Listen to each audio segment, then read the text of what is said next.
Welcome to the Gratiaen podcast. I'm Radhika Coomaraswamy, and I will be speaking to V.V. Ganeshananthan. Sugi, as she is affectionately called, teaches at the University of Minnesota. Her first novel, Love Marriage, was named one of Washington Post's best books of 2008 and was on the long list for the Orange Prize. Also, it was a great new writer's pick by Barnes & Noble. She has written for Granta, the New York Times, and the Atlantic Monthly. She co-hosts a podcast called Fiction Nonfiction about the intersection between literature and the news. I'm going to primarily interview her about her new book, Brotherless Night, which received a cover-page endorsement from the New York Times Book Review. Vasuki Ganeshananthan, welcome to the Gratiaen podcast. Thank you so much for having me. Tell us a little about yourself and your family and why so many years after living in New York, or USA, I must say, you have such strong connections to Sri Lanka. First and foremost, I would say that it's because of my family, which is full of great storytellers who live all over the world and who I'm fortunate the benefit of today's technology, Facebook Messenger, WhatsApp, or what have you, to be in constant conversation with. They have always made Sri Lanka intensely interesting to me. And I think that Sri Lanka is, of course, it is intensely interesting to me too, to come here, to be in conversation with people who live here. Of course, when you live outside, sometimes the story is told in a simpler way. And that's not that satisfying to me. So I like to come here. I like to read about it from writers who are telling the more nuanced versions of the story. And I've been lucky to be given great access to those materials, partly through my relationships with my family and with my friends here. Let's just talk a little about your first novel, Love Marriage. And we were discussing how the work of the imagination, that sometimes people misinterpret it. And you were sort of amused at the reaction to Love Marriage. Yes. So Love Marriage, like Brotherless Night, actually, is a story in the first person, and it's told from the point of view of a young woman. And for some reason, I think in a way that happens distinctively really to, in the US we would call BIPOC writers, Black, Indigenous, persons of color, to minoritized writers, I found that a lot of readers assumed that she was me, and that book was more autobiographical than it is. I think all writing is autobiographical, but maybe not in the simple ways that people expect. So that character also has an uncle who is an early member of the Tigers. And I would sometimes find that people would assume that was true of me as well, which it wasn't. I had gone to some lengths to do research connected to that, and found that on one level, it's really rewarding when you've done the research properly and the story is organic and the research it disappears into the story, because the research shouldn't be the main thing that people notice.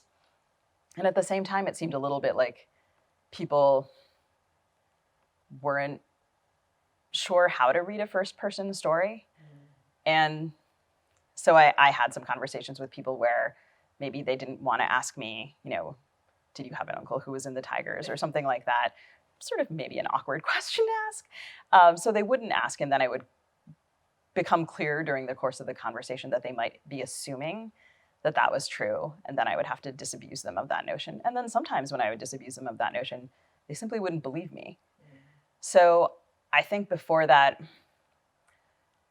I wonder what sort of tradition, and I'm sure you know more about this than me, but the tradition of reading stories that are fictional but in the first person. I read a lot of things like that as a child, and they were influential to me in part because of the power of a first-person voice. So I think once again with Brotherless Night, I was drawn to that form. And both of those characters had very strong voices that kind of arrived to me. And maybe now that there are two of them, the assumptions will be different. Well, let me go to your new novel, Brotherless Night, which I think is a really fabulous novel. You believe in this intersection between news and storytelling. Is Brotherless Night a part of that intersection, do you think? Or is that what drove you, the interest of the news with regard to the Tamil community and the politics and as well as the literature? That's a great question. I started working on the fiction nonfiction podcast, which I co-host with another novelist who is a former journalist named Whitney Terrell, who is based out of Kansas City. And the podcast was his idea, and we started it in the fall of 2017 in the wake of Donald Trump's election. And that framing, kind of the intersection of literature and the news, was a tagline that he wrote. But I felt that it did articulate something about the way my brain works a little bit, in that I had worked as a journalist and I had covered all sorts of things like the economy or crime in local neighborhoods or higher education, which I covered for a long time. And I was always interested in the kind of gaps in news stories, the way that news stories are, they'll tell you the average story, but they'll also tell you the things that are exceptional or strange. And those demands are also demands that people make of fiction, for fiction to be representative, but also extraordinary, which is it's a tension maybe just in all storytelling, that people want to hear what an ordinary person does, but they also want to hear the strangest possible version.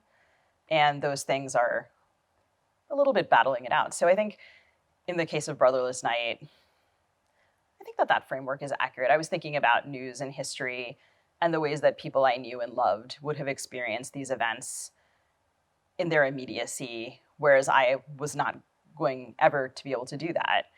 I was always going to be looking backwards and asking what it would have been like to be there. And fiction's a great space to do that.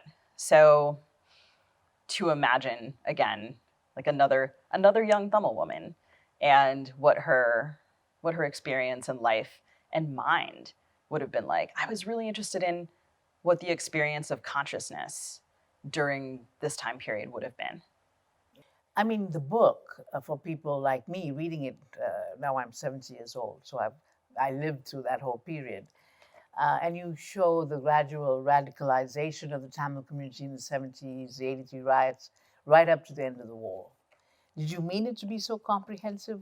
Was it written like a book to bring closure to yourself, to the community? I mean, I found a sense of closure when I read it. I'm glad to hear that. I think that one of the pleasures and terrors of writing a novel is that when you start, you don't really know what will happen to it. You sometimes don't have any sense of its shape. I shouldn't even say sometimes, I should say maybe at least for me, most of the time, when I start writing anything that's fiction, I have to write it to figure out what it is about. And in its earliest shapes, Brotherless Night was very different than its final form. It had several different titles before this. There's a portion of the book set in New York. There were earlier drafts where there was much more set in New York. And I didn't actually anticipate that. I didn't realize the extent of my interest in the 1980s until I started delving into materials that had been written and compiled by University Teachers for Human Rights, Jaffna, which, of course, the members of that group and people affiliated with them had done such an enormous amount of work to document things and to tell stories. And I found their writing to be just unbelievably compelling and important. And to try to answer the question that I had mentioned earlier, to think about what people's consciousnesses were like as they were enduring that period was really interesting to me, because it seems to me like a sustained, there's some version of that's still there, that matters in the present, of course. And so to try to understand that history and the people I know, I think it actually, on some level, did bring me some kind of closure. But I don't know that was something I was consciously seeking or intending. It just turned out to be what the book itself wanted. And along the lines of the university teachers, the heroine of the book is very clearly Anjali Premachandran. The narrator is very much guided by her.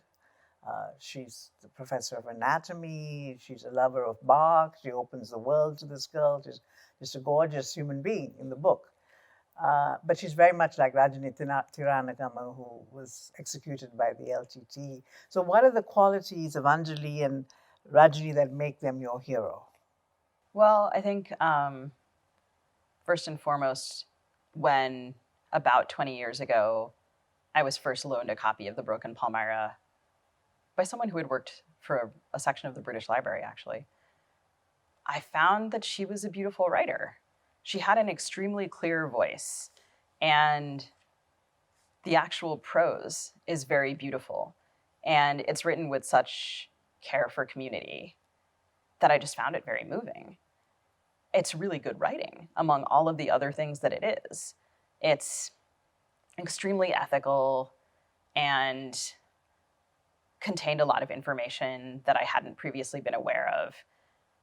And over the years, in hearing stories of her, people have often emphasized to me that, right, of course, one of the reasons that we know her story is because the LTT killed her, and that there were others who did work that was similar to hers, whose stories are not known necessarily. And so I appreciate the way that people who remember her and remember her as a really powerful figure actually also note that her power had to do with her ordinariness as well, the way in which she was an ordinary person who was capable of doing these things, and that many others, she brought others along with her. And I think also when I started writing this book, I was a student at a university, and now I'm a professor at a university. And I find the campus environment to be a very lively one, where actually the stakes are very high. And people refer to the ivory tower, et cetera. But also, I mean, I don't know that I think, like, my students are part of the real world. They're not exceptions from it. And I felt that her work and the way that it was described and the way that her students interacted with her seems also to reflect that. So those are, I think, just some of the reasons. I think, her commitment to teaching, but then also, her commitment to justice. Her commitment to justice and her commitment to community and her commitment to maintaining her daily life in a space where others would have preferred to deny that to her. And also that she was also a window to the world as well. I mean, in the sense that she introduces the narrator to feminist literature like Kumari Ravardhana and many others. Is your book a feminist book? Oh, definitely. I mean, that was 100% something that I intended.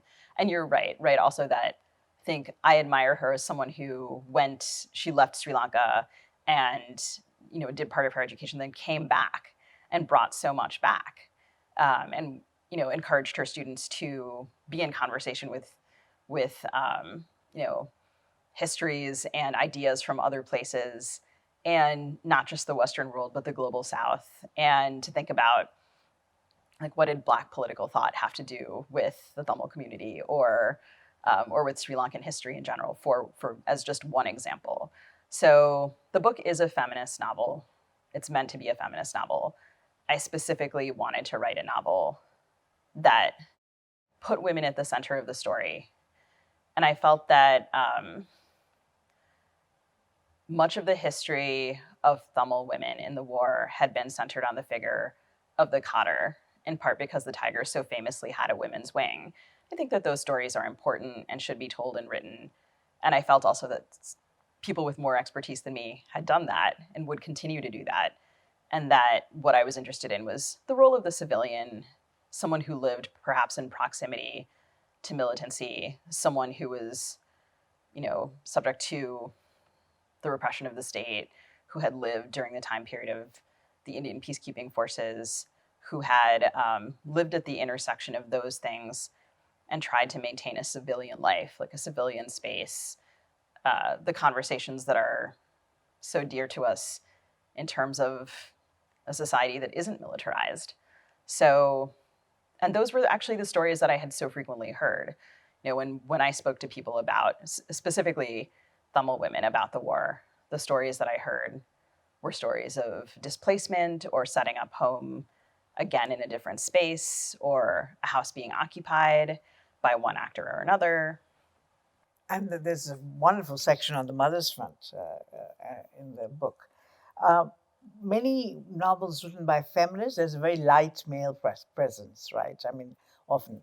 But this book has very powerful male presences. The four brothers, each with their own very strong identity that comes out. But there's a special relationship between her and Kay.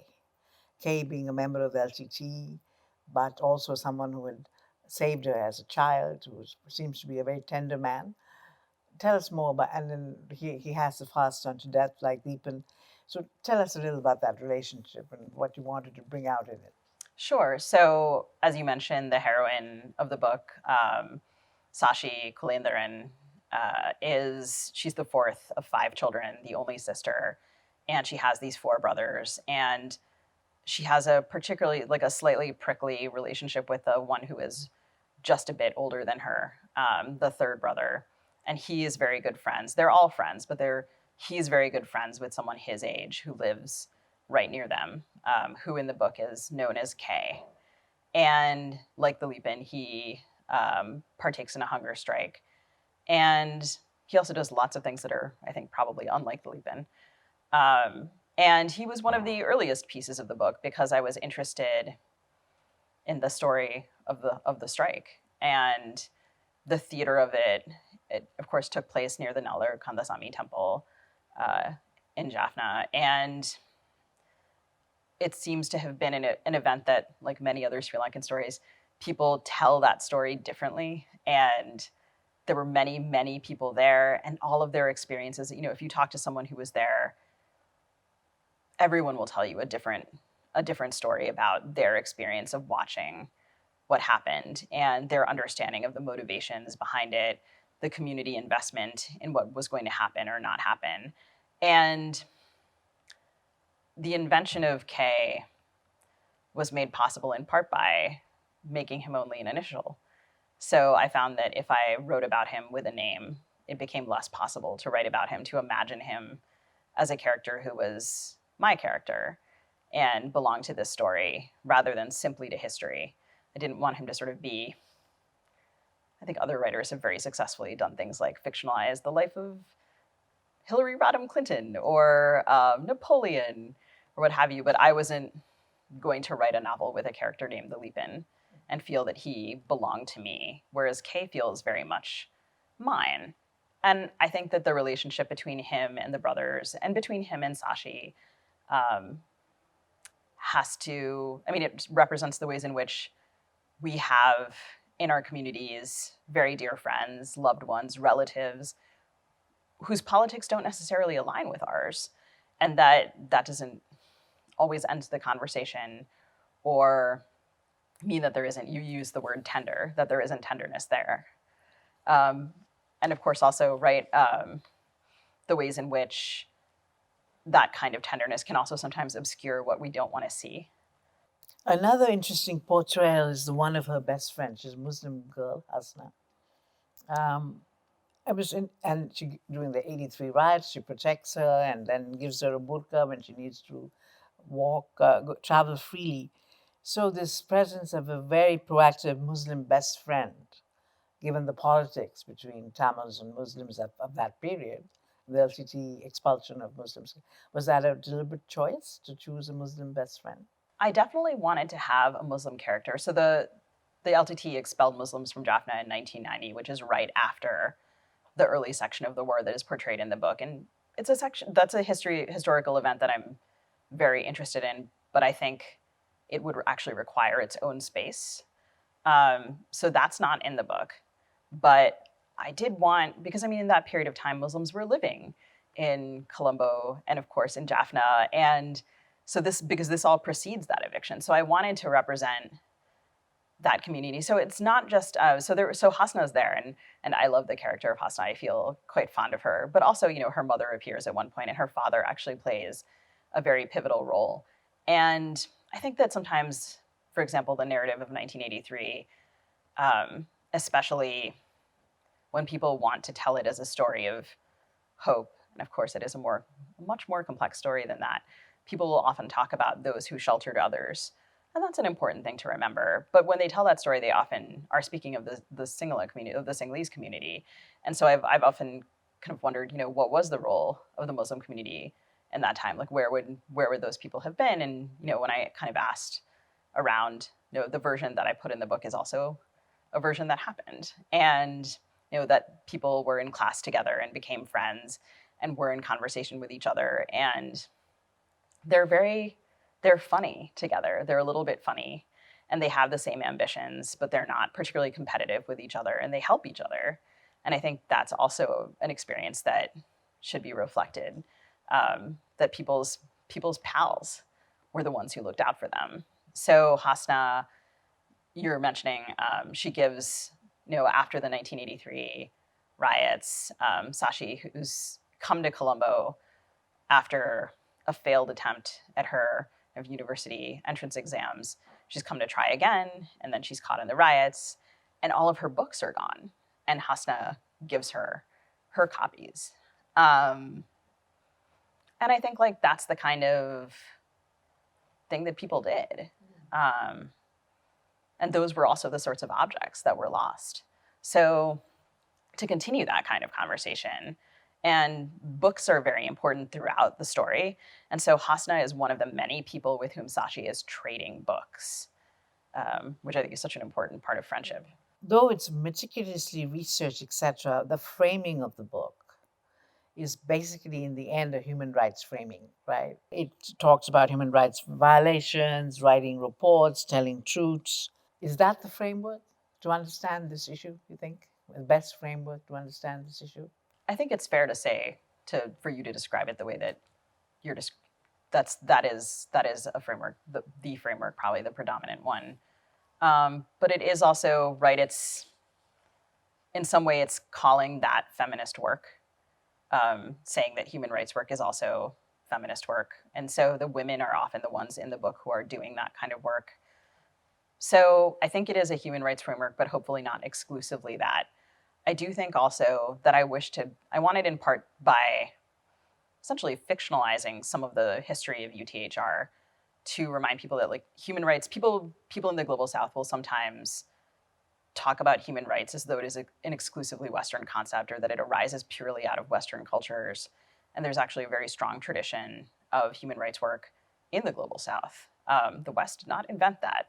And I think to allow the colonizing of that history would be a problem. So putting the story of UTHRJ on the page, and UTHRJ is just one of many organizations in the global South that has done this kind of work, right? You can find those organizations in Latin America, in other parts of Asia, and that's such an important history to document. It's a kind of collective work that, because of the predominance of individualized psychological narratives in Anglophone literature, maybe it's not as often documented. So I was happy to be able to, in some way, describe that. To me, personally, it was very interesting, the relationship that Sashi has with the United Nations. She migrates, she works with Anjali's husband, she compiles these reports, and some of them she hands to the United Nations. And in the beginning, it's a sign of hope for her. In the end, there's great disillusionment when her intermediary, Daniel, at the end of the war, was very cold and didn't want to. And at one point, Sashi says the UN's whole action at the end of it was also a kind of terror. So what are your feelings now, 15 years afterwards, about the United Nations? Well, someone said to me, as I was thinking about writing about all of this, that the UN is, of course, made up of its members. It is not something additional, right? It is comprised of its member nations. And therefore, that is its capacity, actually, that it is limited by what its member nations can and are politically willing to do in some regard, right? It's not something that tells member nations what to do.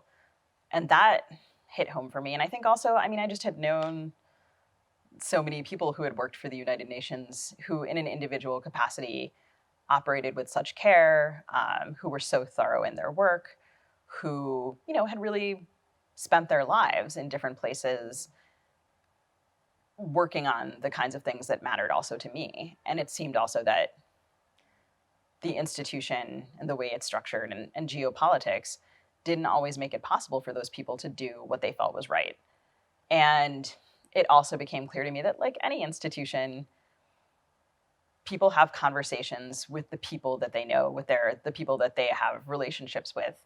So the scene close to the end of the book, Sashi goes to have a conversation with someone that she knows, someone who she's known over the years, who she's been in conversation with, to kind of have a real chat about what happens at the end of the war, whose lives matter and what kinds of interventions are possible and who's responsible for those interventions.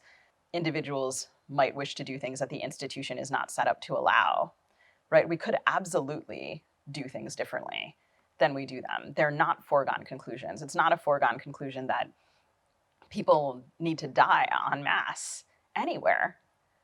We always have an option. So that is also one of the things that means she ends up disillusioned, but also, I think, insistent on the documentation that she has done, and that continuing to document things and ask for things to be different is a thing that matters. Now, this book is quite heavy and strong. Are there moments of joy in the book? What are the moments of joy in your book? I hope so. I didn't quite realize I had done this, but some of my friends who had read it pointed out to me that I had put all of my favorite food, basically, in the book. And I did. There's a lot of actually food in the book. And there's, for example, one character, a friend of Sashi's, who's always on the hunt for a rice and curry parcel or short eats, or she's just basically always snacking in any situation. Or, her brothers are quite funny with each other. And I think I'm also fortunate to come from a family that has a quite good sense of humor, which was a great buoy during all of researching and writing this, to think that the siblings that I know are very sharp-witted. And, Shahan Karunathilaka has talked about this, right? Like the ability to crack a joke in the darkest situations. I heard in the course of writing this book sometimes some quite dark jokes, and a couple of them made their way in. And finally, migration is an important part of this book, as it was in Love Marriage. Now, what do you think about the future? How is that relationship going to be between the overseas population of Tamils and Sri Lanka? Well, I think I would add to that there's also quite a large overseas population of Sinhalese folks, and that the diaspora, it's been fascinating to me to go and visit other countries and see diaspora communities in different places and see the ways that ethnic borders are quite porous and differently porous in different places. So the conversation in Australia is different than the one in Germany, which is different than the one in France. And to different degrees, they operate in Tamil or in English or in the language of the country itself. And the way that it's shaped by their location, where they are, the way that even access to each other.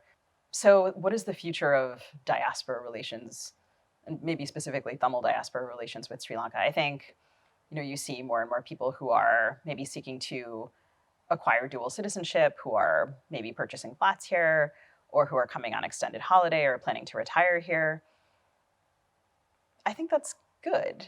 And I think also that those people bring the complexity of their histories to bear on their actions here in ways that hopefully will be fruitful, and that will make make more space for good conversation about the relationship between civil society and democracy, just kind of having space for dialogue. I think hopefully that will widen it. That's what it should do. So hopefully just the conversation will get better. And the diaspora is also, of course, accountable to remember that this isn't the same place that they left, that time has passed and things have changed, and to be open to thinking about that too. Well, thank you, Vasuki, for a very interesting conversation. Thank you so much for having me and for all of the thoughtful questions.